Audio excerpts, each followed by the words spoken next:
Welcome to the deep dive. Yeah.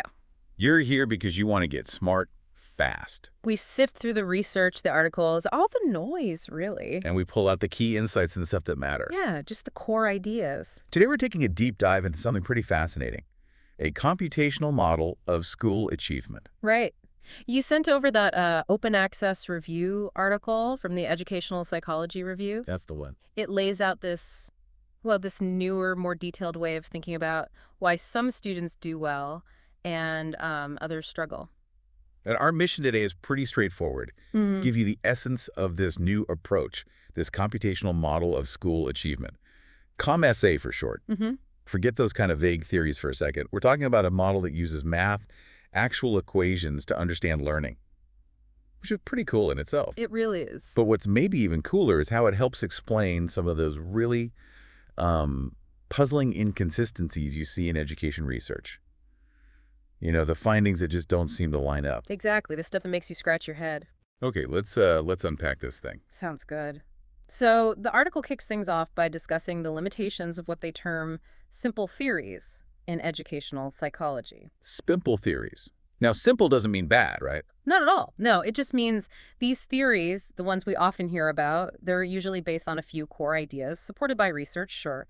But they're typically described using words, maybe flowcharts. Right, not lines of code or complex equations. Exactly. And the point the article makes is that while these simple theories give us a good kind of general picture, they sometimes lack the fine-grained detail needed to predict accurately what might happen with specific students in specific situations. That's the key, isn't it? The specificity. That's the crux. And that's where this idea of formal modeling and simulation comes in. Okay. This approach uses mathematical equations, computer code, to really try and nail down the relationships between all the different factors involved in learning. So it's about building more precise, testable models. Precisely. Building increasingly precise models. We see this kind of thing a lot in other fields, right? Like cognitive science. Oh, definitely. It's become quite common there. So why the push for it now in education? What are the advantages? Well, the potential benefits are pretty significant. Bjork actually pointed these out way back in 1973. Oh, okay. Formal models, because they're so precise, are actually easier to test rigorously. You can potentially prove them wrong, which is a good thing in science. Right. Falsifiability. Exactly. They also force researchers to be incredibly clear and specific in their thinking. You can't hide behind vague language. Makes sense. Plus, they let you simulate things. You can tweak different assumptions in the model and see exactly what the predicted outcome is. And they can even help improve how we analyze data. And Bjork mentioned practical uses too. Yeah, things like designing more effective, intelligent tutoring systems, for example, because the model understands the learning process better. Okay, so this brings us squarely to Kamenis at the computational model of school achievement. What's its main goal? What's it trying to do? So ComSA is specifically a formal mathematical model. Its aim is to connect the dots between cognition, how students think metacognition. How they monitor and control their own learning. Right. And motivation, what drives them. Connect all that to predict how well they'll actually perform on an exam. Okay. And importantly, it looks at learning as both a process happening over time and the final outcome, like the grade. It can analyze individual students or even whole classrooms. So it's really a different way of building theory in educational psychology, using computation to get a handle on those complex interactions. That's a great way to put it. Understanding the interactions that are just really hard to, wrap your head around with just words or simple diagrams. Yeah. And the article is clear this isn't coming out of nowhere. It emphasizes that ComSA builds on earlier work, these models of school learning. Right. People like Bloom and Carroll, educational pioneers. Exactly. It's like taking their foundational ideas and updating them, integrating research that's come out more recently. And Carroll's model seems to be highlighted as the closest predecessor to ComSA. Can you tell us a bit about what Carroll is focused on? Sure. John Carroll, this was back in the 60s, maybe early 70s too. He zeroed in on about 5 key factors. Okay. There was aptitude, sort of a student's natural ability, how well they could understand the instruction they were given, their persistence, which is related to motivation, the amount of time they actually had available to learn, and of course, the quality of the teaching itself. Seems like a pretty comprehensive list. What was his big idea linking these? His central idea was that different students simply need different amounts of time to learn the same material to the same level, even if the teaching is perfect. Right, some just learn faster than others. Exactly. And he even tried to formalize this with an equation. Ah, yes, the degree of learning equation. Remind us what that looked like, roughly. Basically, Carroll proposed that the degree of learning achieved is a function of, well, it's the time a student actually spends actively learning divided by the time they actually need to learn it. Okay, time spent over time needed. Right. And that time spent part is itself influenced by things like how much time is available overall and how motivated or persistent the student is. So if they don't have enough time, or they just give up early. Their learning won't reach its potential exactly. They won't reach the degree of learning they could have. That makes a lot of intuitive sense. But the article we're looking at also points out some limitations, things Commissaire aims to improve. What were the main issues with Carroll's model? Well, there are a few key things Commissaire tries to address. First, Carroll's model, when you really get into the details, can be quite complex. Okay. Second, it doesn't fully incorporate a lot of the newer insights from educational psychology that have emerged since he developed it. Like what specifically? A big one is the assumption about the relationship between time and learning. Carroll's model mostly assumes it's kind of a straight line, linear, until you hit some maximum level. More time equals proportionally more learning up to a point. Yeah. But a lot of research now suggests learning often follows more of a curve, not a straight line. An S-curve, perhaps. Often, yes. Also, Carroll's model doesn't explicitly capture all the nuances of individual differences in things like prior knowledge, or especially metacognition, how students monitor and regulate their learning. Got it. And this leads us directly to the core of Commissaire, right? Yeah. The learning curve. Exactly. The article calls the learning curve central to the model. So what is this learning curve in the context of Commissaire? At its heart, it's just a way to visualize the relationship between the amount of time a student actively spends studying and their performance, usually measured by an exam score. And you emphasized actively spends studying. Critically important, yeah. It's not just about being physically present with the textbook open. It's about active, engaged learning time, focused effort. Okay, so what does this curve look like in Commissaire? Commissaire uses what's called a logistic curve. It produces that classic S shape that you mentioned. Right. And that shape works really well for a few reasons. It naturally fits the typical 0 to 100% grading scale. And it's flexible enough to represent a whole variety of different learning situations. Why the logistic curve specifically, though? I know sometimes people talk about exponential curves or power laws for learning. That's a great point. Those other curves definitely get used, especially in some areas of cognitive psychology, perhaps. Yeah. But the article suggests the logistic curve strikes a good balance. How so? It balances simplicity with the ability to capture the kind of learning we often see in schools, especially for more complex tasks than just, say, memorizing a list. Research by Moore, mentioned in the paper, suggests maybe the focus on power or exponential curves came from studying simpler tasks historically. Oh. For learning complex material, that S-shape often seems like a better fit. You even see it sometimes when people learn long lists of nonsense syllables, actually. So it's not just for high-level stuff. Right. Think about learning an instrument. At first, you might practice a lot, but feel like you're getting nowhere that's the bottom flat part of the S. Yeah, definitely felt that. Then, suddenly, things start to click, and you improve really rapidly. That's the steep part. The fun part. The fun part, exactly. And then eventually you reach a stage where getting even a little bit better takes a lot more practice. The curve flattens out at the top. Mastery. That makes perfect sense. So the article breaks down this S-curve into phases for Commissaire, right? Using figure 1. Yes, figure 1 shows it nicely. Typically, there's that initial flat bit at the beginning. Okay. You can think of that as the time needed for prerequisite learning, getting the background concepts needed before you can really tackle the stuff on the test. Right, laying the foundation. Then you hit a period of increasing returns where the curve shoots upwards steeply. That's where the main learning is happening, big gains per unit of time. And finally, you reach that mastery period where the curve levels off again. You might still be learning subtle things, but it doesn't show up as big jumps on a typical exam score. Okay, so we have this general S-shape, but obviously students are different, classrooms are different. How does Commissaire account for all that variation? This is where the model gets really powerful. It can adjust the specific parameters of that S-curve. Parameters like. Things like how steep the slope is, Yeah. where the curve starts on the y-axis, the intercept, and the point where that rapid learning phase really kicks in, the inflection point. Okay, so it tunes the curve for the individual and the context. Exactly. By adjusting those parameters, it can reflect differences between learners and their learning environments. Let's dig into that a bit. How does it model differences in, say, how fast someone learns? Learning rate. Okay, so differences in things like the learning strategies a student uses, or maybe the quality of the instruction, the learning context, these mainly affect the slope or steepness of that curve. Steeper slope means faster learning. Right. A steeper slope indicates a faster learning rate, while a shallower, more gradual slope suggests slower learning progress relative to time spent. Gotcha. The article uses a good example. Studying for a massive, complex medical licensing exam. That might be a very shallow curve needing hundreds of hours. Right. Whereas cramming for a simple vocabulary quiz, that could be a much steeper curve. You master it relatively quickly. Okay. But the crucial thing, and this connects back to Kurt Ludin's ideas, is that these parameters aren't usually down to just one single thing. It's the interaction. The person and the environment. Exactly. Lewin's B equals FPE, behavior, is a function of the person and their environment. Figure 3 in the paper shows examples of these different individual learning trajectories. Okay, that covers learning rate.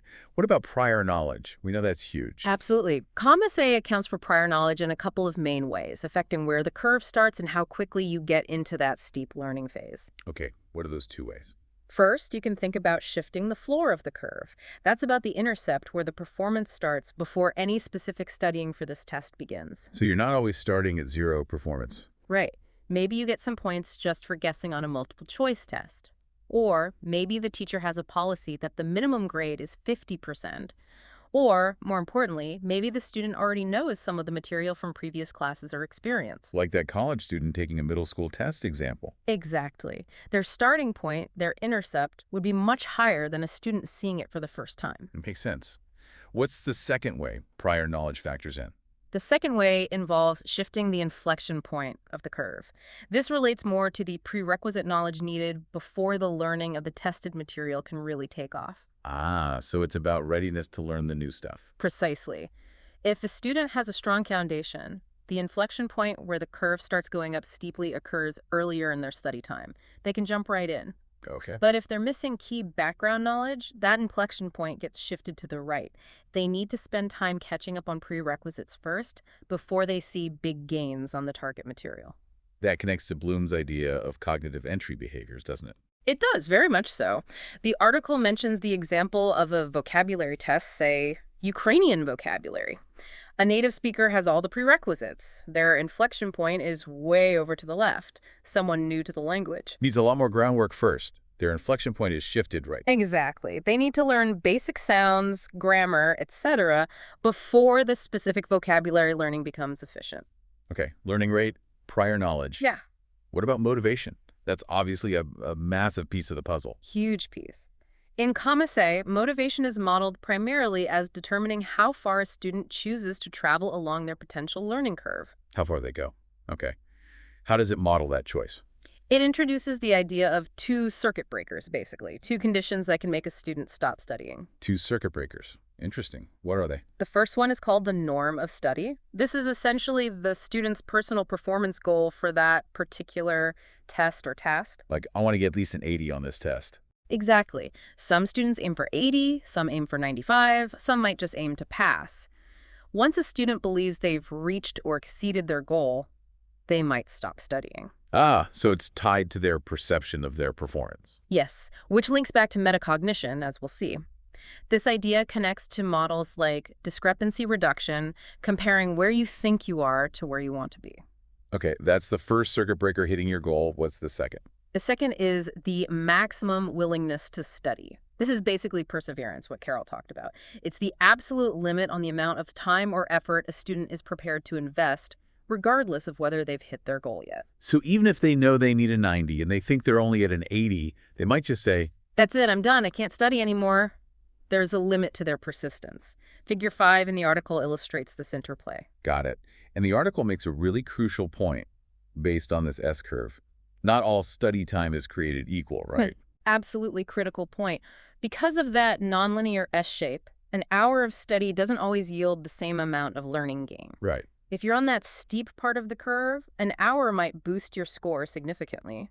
But if you're on the initial flat part, still figuring out the basics, That hour might not seem to do much for your score. or if you're near the top, approaching mastery, that extra hour might only give you a tiny improvement. So just telling students study more hours might not be the most effective advice depending on where they are on their curve. Exactly. It has really important implications for interventions. You need to understand where the student is in their learning process. Okay, now the last big individual difference factor, metacognition.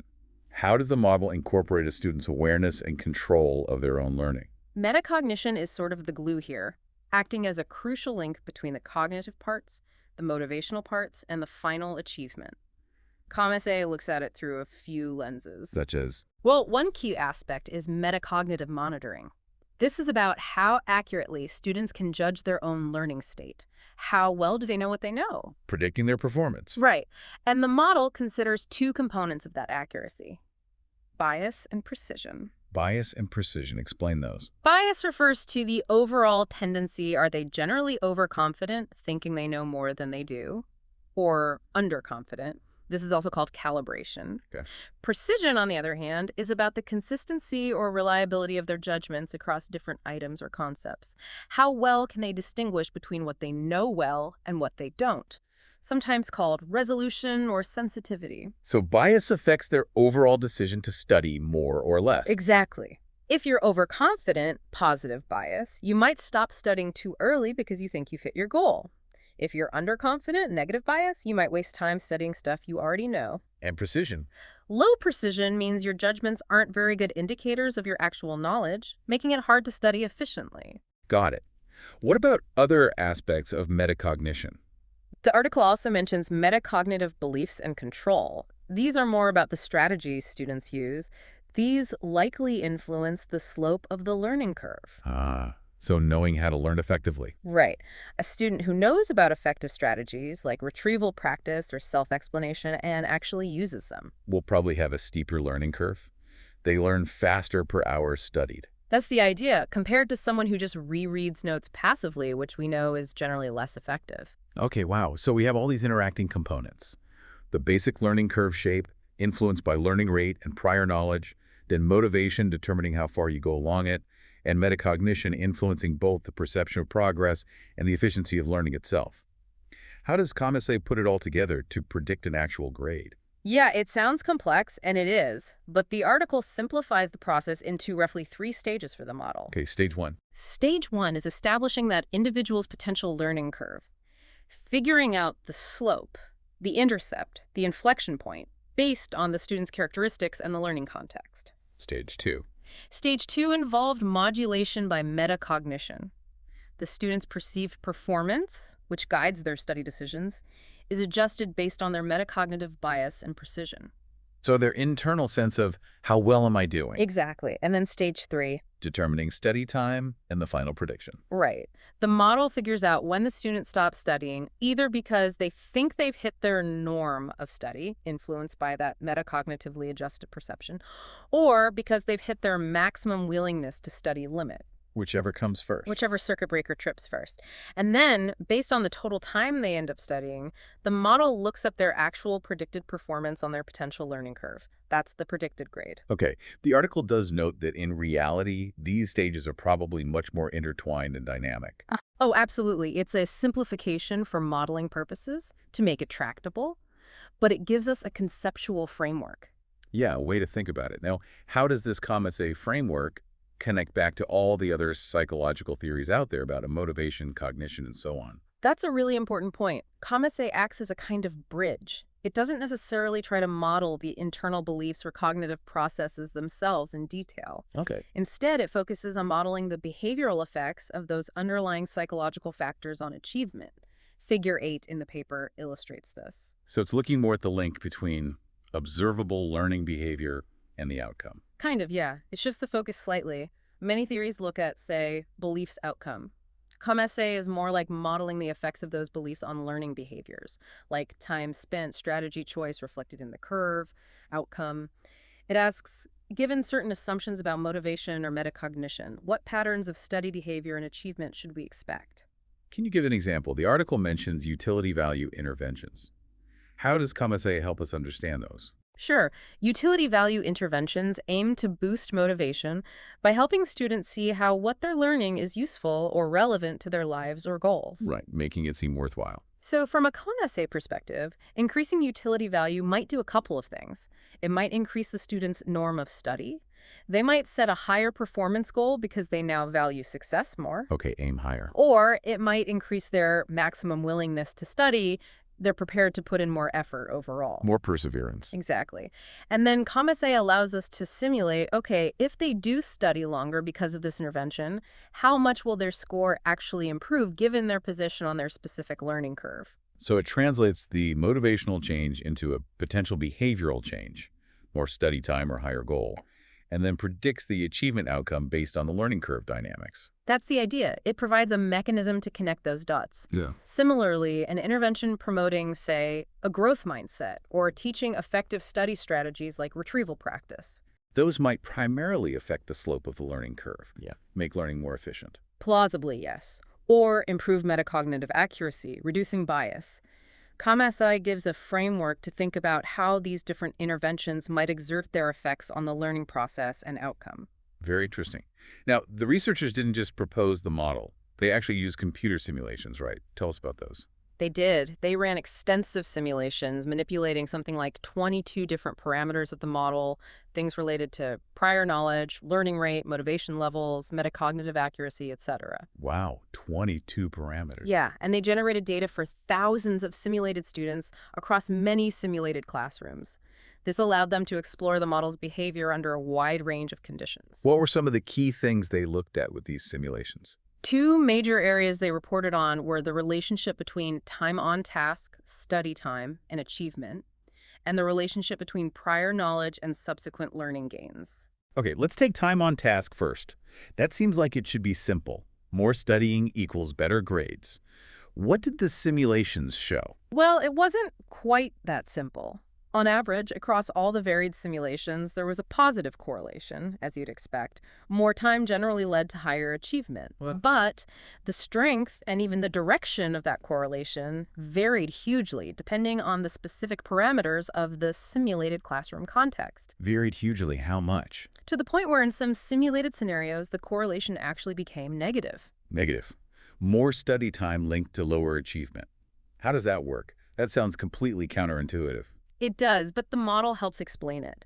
The article connects this finding directly to those perplexing inconsistencies sometimes found in real-world classroom research on time on task. So how can ComSA generate a negative correlation? Remember those motivational circuit breakers? The norm of study goal and the maximum willingness to study. Exactly. Imagine a scenario. You have high-achieving students who learn quickly, steep curve, and maybe have high prior knowledge. They might reach their high performance goal, say 90%, relatively quickly, and then stop studying. Okay, so high score, less time. Right. Now, in the same class, you might have lower performing students who learn more slowly, shallower curve, or start further behind. They might study for much longer, Pushing up against their maximum willingness limit. but still only manage to achieve a lower final grade, maybe 70%. So in that classroom, if you plot time spent versus final grade, you could see a pattern where longer study times are associated with lower scores. Wow. Even though for any given student, studying longer would likely improve their own score up to a point. Precisely. The individual relationship can be positive, but the group-level correlation can be 0 or even negative, depending on the mix of students and their motivational patterns. That really clarifies why the real-world research might be so inconsistent. It depends so much on the specific context. Exactly. It reconciles findings from tightly controlled lab studies, which often show a clear time learning link, with the messier reality of classrooms. Okay, that's a major insight.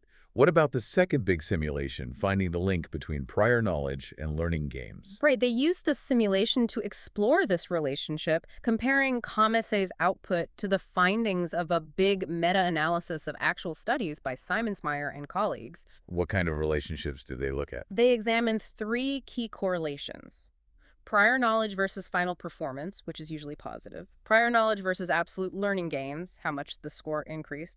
And prior knowledge versus normalized gains, gains relative to the maximum possible gain. And could the simulation reproduce the patterns seen in the real world? Initially, the raw simulation output didn't perfectly match the meta-analysis results, but then they did something interesting, a matching procedure. Right. They systematically searched through their simulation results to find the sets of input parameters that produced output patterns most closely resembling the patterns found in the empirical meta-analysis.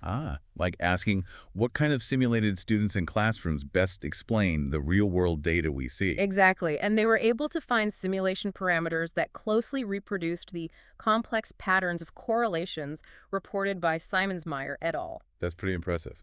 What did that matching process suggest about the typical learning situations in those real-world studies? It suggested that the empirical data was best matched by simulations characterized by relatively low starting levels of prior knowledge, Okay, students weren't experts already. but combined with relatively high learning rates and high achievement goals, high norms of study. So students who are aiming high and capable of learning quite quickly, but starting from a point where there was still substantial room for improvement. That seems to be the implication. It kind of resonates with Vygotsky's idea of the zone of proximal development, doesn't it? Learning is most effective when tasks are challenging but achievable. Yeah, not too easy, not impossibly hard. Right.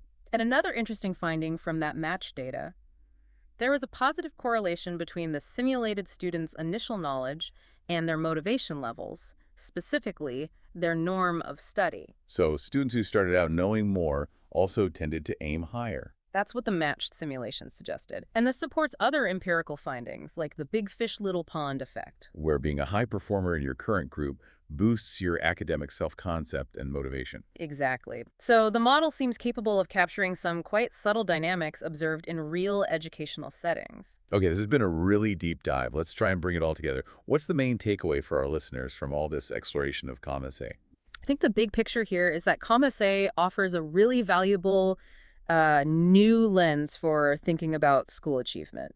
It uses this computational approach to integrate these different crucial pieces, cognition, motivation, metacognition, into one kind of coherent framework. And it's not just a theoretical exercise, as we saw with the simulations. This more detailed mathematical way of thinking can actually help us make sense of real-world educational data, especially those findings that seem contradictory or confusing at first glance. Exactly, like that whole time-on-task puzzle or the complex relationship between prior knowledge and learning gains. It shows that sometimes the simple, intuitive answers don't capture the full complexity. Right. The interactions matter. The interactions really matter. And while COMMAS-A isn't claimed to be the final perfect model of everything, Thanks to us not. it represents a really important step towards developing more precise, more testable, and ultimately more useful theories in educational psychology. Putting ideas into equations forces clarity and allows for rigorous testing in a way that purely verbal theories sometimes don't. And the article hinted at future directions, too. Where might this kind of research go next? Yeah, they mention several exciting possibilities. Things like developing the model further to track individual student learning trajectories in much more detail over time. Okay. Modeling how different students might respond differently to specific educational interventions. Personalizing instruction based on the model. Potentially down the line. Also, looking at learning when students have multiple goals they're juggling, not just a single exam score. And connecting COMMAS-A more tightly with even more detailed cognitive models of self-regulated learning. So lots of room for this approach to grow and become even more sophisticated. Definitely. It feels like the beginning of a potentially very fruitful line of research. Really fascinating stuff. Okay, so for you, our listener, as you digest all this, here's a thought to maybe mull over. How does this idea of a personal learning curve apply in your own life? Yeah, think about something you're trying to learn or get better at right now. Could be work-related, a hobby, anything. What might your learning curve look like for that? Is it steep, shallow? Are you on a flat part or in that rapid growth phase? And what factors do you think are shaping your curve? How much does your prior knowledge matter? What about your motivation, your goals, your willingness to persist? And how good are you at judging your own progress? Your metacognition. It really makes you think about that interplay between the task, your own internal state, and the strategies you use, doesn't it? It really does, a useful framework for self-reflection. Absolutely. Thanks for joining us for this deep dive.